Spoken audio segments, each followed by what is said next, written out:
O som estridente da sirene de ambulância ainda ecoava nos ouvidos de João Silva quando ele entrou no prédio espelhado da Avenida Paulista, arrastando seu carrinho de limpeza pelos corredores de mármore que refletiam as luzes da cidade de São Paulo como estrelas distantes e inalcançáveis.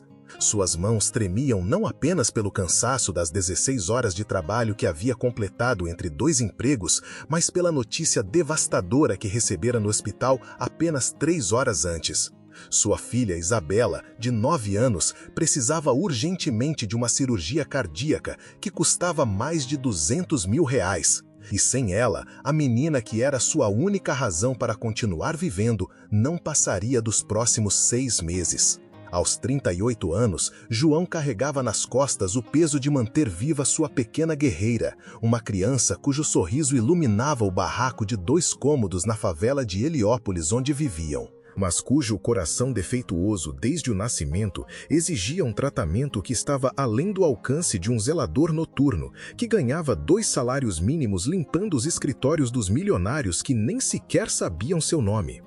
A tragédia pessoal de João havia começado 5 anos atrás, quando sua esposa Mariana morreu durante um assalto no ônibus que tomava para voltar do trabalho como auxiliar de enfermagem no Hospital das Clínicas, deixando-o sozinho para criar Isabela e lidar com as contas médicas que se acumulavam como tempestades sobre sua pequena família. Mariana havia sido sua parceira desde os tempos de escola, a única pessoa que acreditava que ele poderia ser mais do que as circunstâncias de seu nascimento sugeriam. E quando ela partiu, levou consigo não apenas seus sonhos compartilhados, mas também o salário que complementava o dele e tornava possível bancar o tratamento da filha. João havia aceito o trabalho noturno no edifício empresarial Morumbi porque lhe permitia ficar em casa durante o dia para levar Isabela às consultas médicas e cuidar dela quando as crises cardíacas a deixavam fraca demais para ir à escola. Mas mesmo trabalhando 16 horas por dia entre a limpeza predial e um bico como garçom em um boteco da região, o dinheiro mal cobria a alimentação especial que ela precisava e os remédios que mantinham seu coração funcionando precariamente. Durante as madrugadas solitárias no 23º andar, enquanto passava pano nas mesas de mogos que ganhavam em um mês o que ele não veria em toda a vida, João sonhava acordado com o dia em que poderia pagar a cirurgia que salvaria Isabela, quando não precisaria mais ver sua filha acordar ofegante no meio da noite porque seu coração não conseguia bombear sangue suficiente para seus pequenos pulmões. A noite que mudou tudo para sempre começou igual a todas as outras, com João chegando ao prédio às 22 horas para iniciar sua rotina de limpeza nos andares executivos, onde os escritórios vazios guardavam os segredos e ambições de pessoas que viviam em um planeta diferente do seu. Mas quando chegou ao andar da presidência, onde ficava o escritório da CEO Fernanda Monteiro, ouviu algo que fez seu sangue gelar nas veias.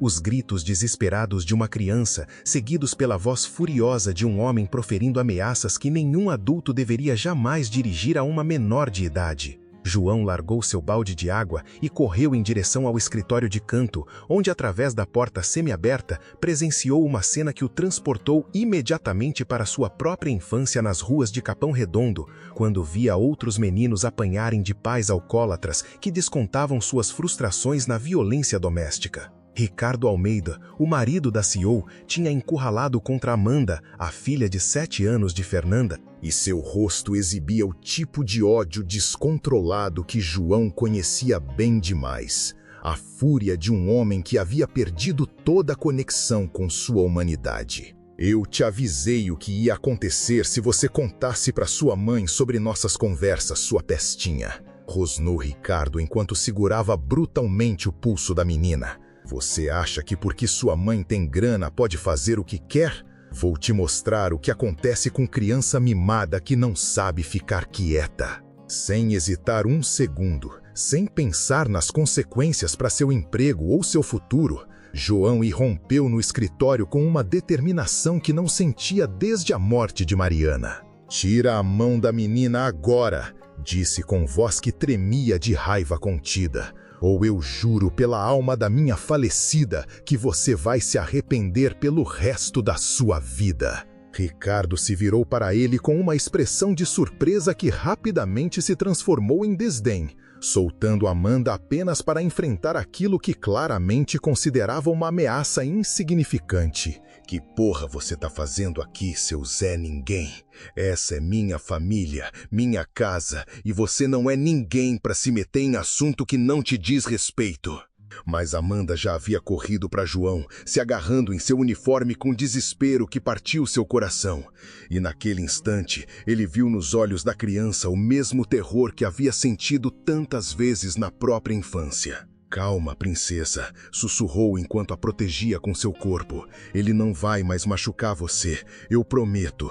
Ricardo avançou em direção a eles com os punhos cerrados, mas João havia crescido na periferia de São Paulo, onde aprendeu que às vezes a única forma de proteger os fracos era estar disposto a enfrentar os abusadores sem se importar com as consequências. Se der mais um passo na direção dessa menina, disse a Ricardo com uma calma mortal, vai descobrir que existe diferença entre bater em quem não pode se defender e enfrentar alguém que pode reagir. A chegada inesperada da segurança do prédio interrompeu o confronto, mas não antes que as câmeras de vigilância tivessem gravado toda a cena, capturando tanto a agressão de Ricardo contra Amanda quanto a coragem de João ao intervir para protegê-la. Conta nos comentários de onde você está assistindo, porque essa história está prestes a dar uma reviravolta que vai testar tudo o que você acredita sobre justiça e poder no Brasil. Os dias que se seguiram foram um turbilhão de interrogatórios policiais, suspensão do emprego e ameaças jurídicas que ameaçaram destruir o pouco que restava da estabilidade financeira de João. Fernanda Monteiro havia retornado de uma viagem de negócios aos Estados Unidos para encontrar seu mundo completamente de cabeça para baixo. Seu marido sob investigação por abuso infantil, sua filha traumatizada em silêncio absoluto e o zelador que havia salvado Amanda enfrentando desemprego e possíveis acusações criminais por agressão. João passou 2 semanas sem trabalho, vivendo das economias que havia guardado para o tratamento de Isabela, enquanto os advogados de Ricardo trabalhavam incansavelmente para pintar o zelador como um funcionário instável, com tendências violentas que havia interpretado erroneamente uma situação doméstica normal. A estratégia jurídica era simples, mas eficaz: transformar a vítima em algoz, usar a condição socioeconômica de João como prova de sua suposta falta de credibilidade e apresentar Ricardo como um pai de família respeitável que havia sido atacado por um trabalhador revoltado. A pressão aumentou exponencialmente quando Isabela começou a apresentar sintomas de piora por não conseguir comprar todos os remédios necessários, e João se viu diante do pesadelo de qualquer pai: escolher entre lutar pela justiça e salvar a vida da própria filha. As contas médicas se acumulavam, o tempo estava se esgotando. E cada dia sem renda os aproximava mais do abismo financeiro que significaria a morte de Isabela. Foi então, no momento mais sombrio de seu desespero, que recebeu uma visita inesperada que mudaria completamente o rumo de toda a história. Fernanda Monteiro apareceu na porta de seu barraco em Heliópolis numa quinta-feira à noite, não em sua BMW blindada com motorista, mas dirigindo ela mesma um Corolla simples, vestida com calça jeans e blusa básica, parecendo uma mãe comum que havia vindo buscar respostas para as perguntas que a atormentavam. Seu João, disse quando ele abriu a porta, surpreso ao ver a mulher mais influente do país parada na viela de terra batida onde morava. Eu preciso saber exatamente o que o senhor viu naquela noite, porque minha filha não falou uma única palavra desde que voltei para casa. E os médicos me dizem que não há nada fisicamente errado com ela, mas ela acorda gritando toda madrugada e a única coisa que consegue repetir é seu nome. João a convidou para entrar, consciente do contraste brutal entre o mundo dela e o seu. Mas Fernanda parecia alheia ao ambiente, enquanto se sentava em seu sofá usado e finalmente permitia que a máscara de controle desabasse. Eu confiei nele, suspirou com lágrimas escorrendo pelo rosto. Ricardo era charmoso, bem-sucedido, tudo que eu achei que Amanda precisava como figura paterna depois que o pai biológico dela nos abandonou quando ela tinha 3 anos. Eu estava tão ocupada construindo minha empresa, tão focada em garantir nosso futuro financeiro, que não percebi os sinais de que ele estava machucando ela na minha própria casa. Enquanto Fernanda contava sua história, João começou a entender a complexa rede de culpa e responsabilidade que os havia levado àquele momento. Fernanda havia construído o Grupo Monteio do zero, impulsionada pelo mesmo instinto protetor que agora a consumia. Mas o sucesso havia custado tempo com a filha, criando o vácuo emocional que Ricardo havia explorado para seus propósitos sinistros. A polícia está investigando, continuou Fernanda, mas Ricardo tem contatos, advogados caros e está alegando que você o agrediu, que é uma pessoa instável com histórico de comportamento inadequado com crianças. Os advogados dele estão pintando você como a verdadeira ameaça, e sem o depoimento da Amanda, vai ser sua palavra contra a dele. João sentiu o peso familiar de ser julgado por suas circunstâncias, de ser descartado porque limpava banheiros em vez de comandar reuniões de diretoria, porque morava numa favela onde tiros eram mais comuns que festa de aniversário, porque era apenas mais um trabalhador da periferia que a sociedade havia catalogado como dispensável. Mas então pensou na confiança de Amanda, na forma como ela havia sabido instintivamente que ele a protegeria, e percebeu que pela primeira vez desde a morte de Mariana, alguém precisava dele não apenas para sobreviver, mas para lutar. "O que a senhora precisa que eu faça?", perguntou simplesmente. E Fernanda olhou para ele com algo que poderia ter sido o início da esperança se acendendo em seus olhos. O que se seguiu foram semanas de preparação jurídica que viraram de cabeça para baixo a vida silenciosa de João.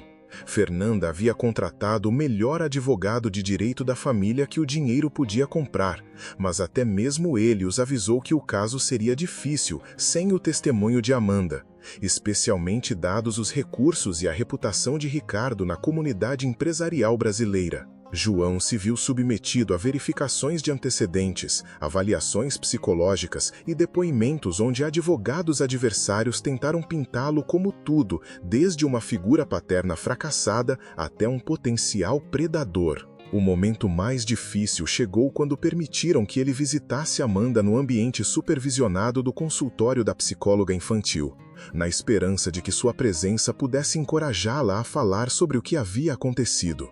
Ela correu para ele imediatamente, envolvendo seus bracinhos magros ao redor de seu pescoço e sussurrando tão baixinho que apenas ele conseguiu ouvir. "Ele disse que ia fazer mal para o senhor também se eu contasse para alguém.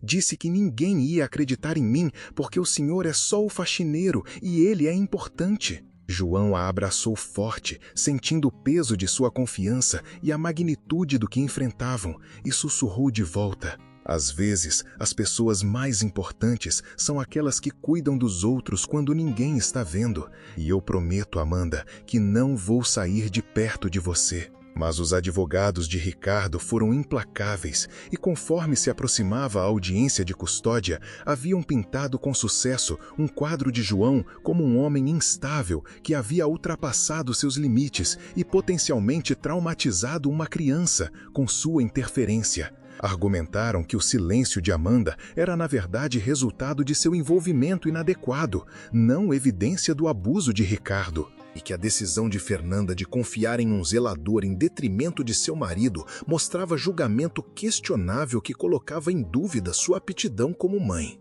A sala do tribunal no dia da audiência estava lotada de repórteres, defensores dos direitos das crianças e assistentes sociais, todos atraídos por um caso que havia capturado a atenção pública como uma batalha entre poder corporativo e decência da classe trabalhadora. Ricardo sentava com sua equipe jurídica parecendo confiante e sereno, enquanto João se sentia cada vez menor e deslocado em seu único terno, emprestado pelo cunhado e que não servia direito. A juíza Carmen Lúcia Ferreira chamou a sessão à ordem, e pelas 4 horas seguintes, João assistiu advogados apresentarem versões concorrentes da realidade, cada lado brandindo evidências e testemunhos como armas numa guerra onde o futuro de Amanda pendia na balança. A equipe de Ricardo o pintou como um padrasto devotado que estava tentando disciplinar uma criança problemática quando foi agredido por um zelador instável com delírios de heroísmo. O advogado de Fernanda contra-atacou com as imagens de segurança, depoimento especializado sobre padrões de abuso infantil e o próprio relato de João sobre o que havia presenciado. Mas mesmo enquanto testemunhava, ele podia sentir o ceticismo na sala, a presunção de que sua palavra tinha menos peso devido a quem era e de onde vinha. O contra-interrogatório do advogado adversário foi brutal, focando em suas lutas financeiras, sua depressão após a morte da esposa, sua falta de formação superior, pintando-o como um homem cujo julgamento não podia ser confiado. Mas o momento mais devastador veio quando o próprio Ricardo subiu ao estrado, se apresentando como um padrasto magoado, cujas tentativas de criar vínculos com sua nova enteada haviam sido criminalmente mal interpretadas por um funcionário perturbado. Falou com confiança suave sobre seu amor por Amanda, sua preocupação com o bem-estar dela, seu choque ao ser acusado de abuso por um homem que mal os conhecia. Meritíssima, disse Ricardo, sua voz engrossada por aparente emoção. Eu entendo que o Sr. João pode ter genuinamente acreditado que estava ajudando Amanda, mas sua interferência traumatizou minha enteada a ponto de ela não conseguir mais falar. Temo que seu estado mental instável e sua projeção de suas próprias perdas sobre nossa situação familiar tenha criado uma tragédia onde não existia nenhuma. Conforme o testemunho de Ricardo se concluía, João sentiu o caso escapando de suas mãos. Sentiu o peso familiar de um sistema que favorecia os ricos e bem relacionados sobre os vulneráveis e sem poder. Fernanda apertou sua mão por debaixo da mesa, mas sua expressão estava sombria, e até mesmo seu advogado caro parecia preocupado com a direção que a audiência estava tomando. A juíza Ferreira pediu um intervalo. E conforme a sala começou a se esvaziar, João notou Amanda sentada na fileira de trás com sua defensora nomeada pelo tribunal, sua figurinha pequena quase perdida entre os adultos que estavam decidindo seu destino.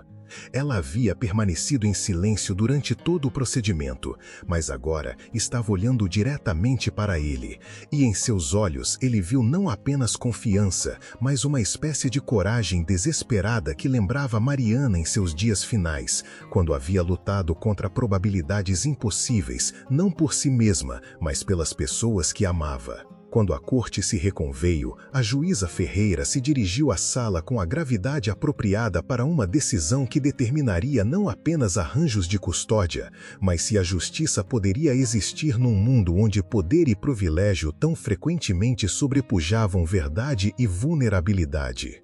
Antes de proferir minha decisão, disse: quero dar a Amanda Monteiro uma oportunidade final de falar, não porque o tribunal exige seu testemunho, mas porque toda criança merece ter sua voz ouvida em questões que afetam seu futuro.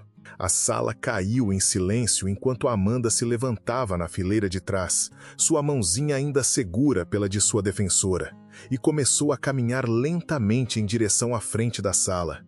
Cada passo parecia ecoar no espaço silencioso enquanto se aproximava do estrado, passando pela mesa de Ricardo sem olhar para ele, seus olhos fixos constantemente em João, como se extraísse força de sua presença. Compartilhe se você já passou por algo parecido, porque o que aconteceu em seguida mudaria não apenas a vida de Amanda, mas as vidas de todos naquela sala que testemunharam o poder da coragem de uma criança diante daqueles que haviam tentado silenciá-la. Quando Amanda finalmente chegou ao estrado, a juíza Ferreira se ajoelhou em seu nível, sua voz gentil, mas clara. Amanda, querida, você não precisa dizer nada se não quiser, mas se há algo que gostaria de nos contar, estamos todos aqui para ouvir. Por um longo momento, Amanda não disse nada, seus dedinhos entrelaçados enquanto olhava ao redor da sala para todos os rostos que a encaravam de volta. Então, ela se virou para João e, com uma voz que era pequena, mas absolutamente clara, disse: "Ele não é meu pai. Meu pai foi embora quando eu era pequena. E Ricardo também não é meu pai, porque pais de verdade não machucam seus filhos, nem fazem eles terem medo de dormir à noite." A sala permaneceu absolutamente silenciosa enquanto Amanda continuava, sua voz ficando mais forte a cada palavra.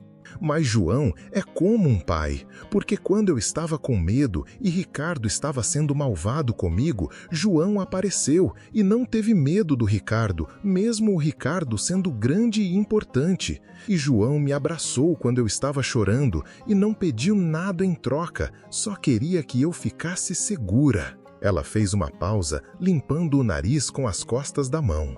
E então disse as palavras que ecoariam naquela sala muito depois da decisão final. "Ricardo me disse que ninguém ia se importar com o que aconteceu comigo, porque eu sou só uma criança e ele é um adulto que conhece gente importante. Mas João se importou comigo, mesmo não me conhecendo, mesmo eu não sendo filha dele de verdade. Ele disse que famílias de verdade acontecem quando as pessoas escolhem cuidar umas das outras, e foi isso que ele fez por mim. Ele escolheu ser meu protetor quando eu mais precisei." A voz de Amanda tremeu ligeiramente enquanto concluía: "Eu quero morar com minha mãe, mas quero que João faça parte da nossa família também, porque ele é a única pessoa que já se colocou em perigo só para me manter segura.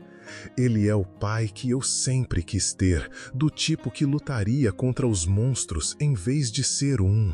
O silêncio que se seguiu às palavras de Amanda foi profundo e completo, quebrado apenas pelo som da cadeira de Ricardo raspando contra o chão enquanto ele se levantava abruptamente e saía da sala, sua equipe jurídica correndo atrás dele.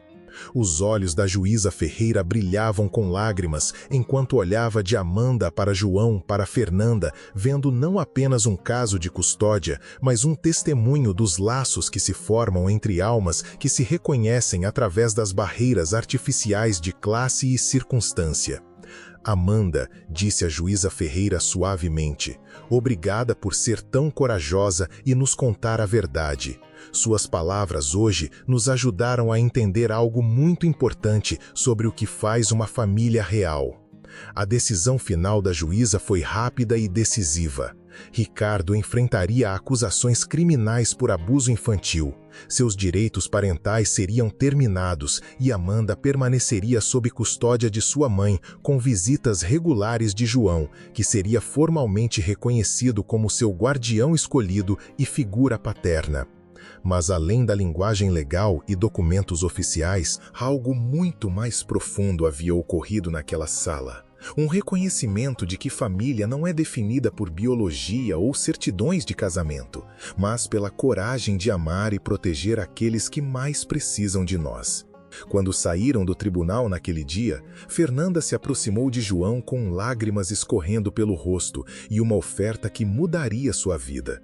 Uma posição como chefe de segurança no Grupo Monteiro, com um salário que lhe permitiria se mudar de Heliópolis para uma casa onde Amanda pudesse visitá-lo regularmente, onde ele pudesse continuar sendo a figura paterna que ela havia escolhido para si mesma, e mais importante, onde finalmente poderia pagar a cirurgia que Isabela precisava para viver.